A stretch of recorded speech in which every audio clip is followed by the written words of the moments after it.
from Batsby.blogspot.co.uk. Myths and Legends. Socialist paradise North Korea explodes a hydrogen bomb and puts the shits up the free world. Socialist Germany imports 1 million Muslim migrants and immediately suffers an explosion of sex crime and harassment.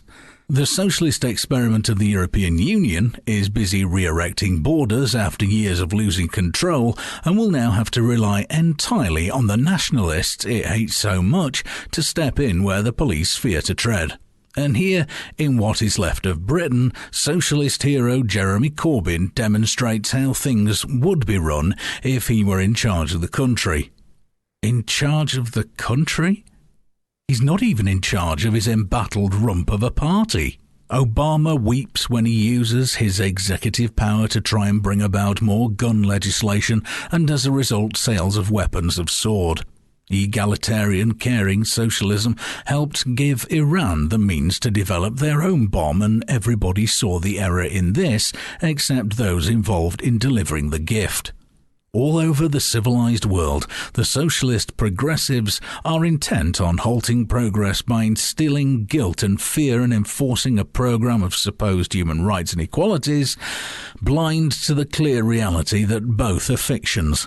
Humans exist on many different levels, which few could objectively call equal. And this, of course, is the curse of socialism.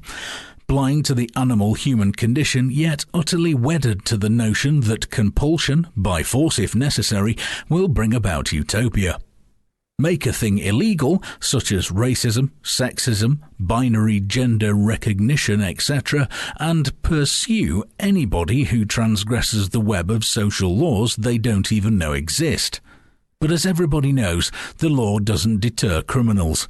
It may provide a mechanism for punishment, but generally the deterrence only works on those predisposed to behave.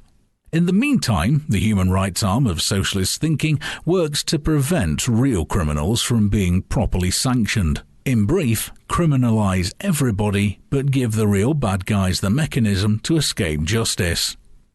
Against this background of certainty, the willing suspicion of belief in true human nature, the majority of the population are cast as one collective Cassandra. We can see the future, but our warnings are cursed, never to be heeded. We watched open-mouthed as Europe's gates were opened to the barbarian hordes, and now we watch in horror as the barbarians rape and pillage and seize control. And even now, a whole continent of New Age Neros is furiously fiddling away, legislating by the firelight of civilization burning, bending over backwards to make it even easier for marauding Islam to take us up the arse. And then they wonder from whence came the rise of the right. Like Oedipus, do what they may, the progressives can never grasp the central theme of Sophocles' age-old drama that human nature is flawed and the world is an unforgiving place. That no matter how hard they try to avoid the inevitable, base human instinct will win through every time. The Greeks knew this 2,500 years ago. They wrote it all down, and nothing has changed since. We are who we are, and the sooner we accept that we can't fix the human race, the sooner we can get on and tackle what's real and forget about the myths.